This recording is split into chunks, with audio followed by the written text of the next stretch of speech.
স্মরণকালের ভয়াবহ বন্যা কবলিত কুমিল্লার নাঙ্গলকোট উপজেলার আদ্রা উত্তর ইউনিয়নের দক্ষিণ শাকতুলী এলাকায় শতাধিক পরিবার এখনও পানিবন্দী হয়ে মানবেতর জীবনযাপন করছেন।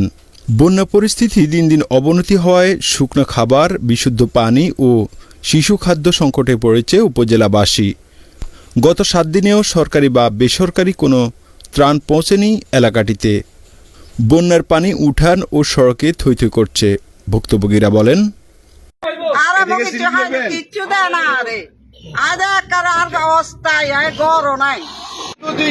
পানি আইছে দেন আমার জন লোকে খানা ফানা কিছু দেয় না।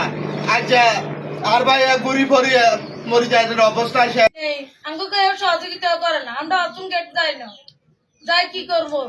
খাওয়া দাওয়া এখানে আইন না, বাড়িতে মারিয়েন না, কিভাবে যাই? নৌকা নাই, কিছু নাই, মানুষ নাই, গরু নাই।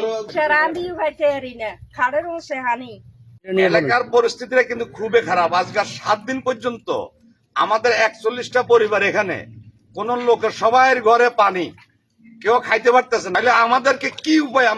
আমরা কি এলাকায় বাস করি না? একটা ত্রাণ পর্যন্ত এ পর্যন্ত আমাদের নাই। রান্না বান্না আমাদের কোথায়? আপনার প্রত্যেকটা বাড়ি দেখেন পানির নিচে, প্রত্যেকটা বাড়ি পানির নিচে। এই এলাকাতে আজ পর্যন্ত কোন একটা সাহায্য সহযোগিতা নাই। শাকতুলী দক্ষিণ পাড়ার দিনমজুর আবুল হোসেন ওরফে কামলা হার্ট অ্যাটাক করে 4 দিন যাবৎ পানিবন্দী হয়ে বিনা চিকিৎসায় পড়ে আছেন। তার পরিবার সমাজের বিত্তবানদের কাছে সাহায্য চেয়েছেন।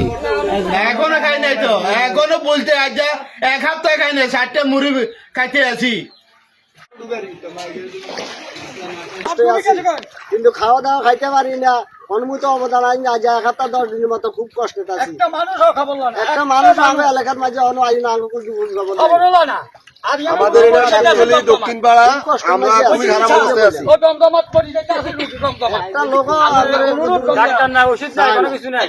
ওষুধ একজন রোগী মারা যায়। না না না, এটা থাক, এটা ভালো হইছে তো। তারেক যাস না সামনে। তোরা হলেন ডুবিস না, বেশি হলেন ডুবিস না, আপনার ধমক আছে। তাই দেখ তারেক বলেন।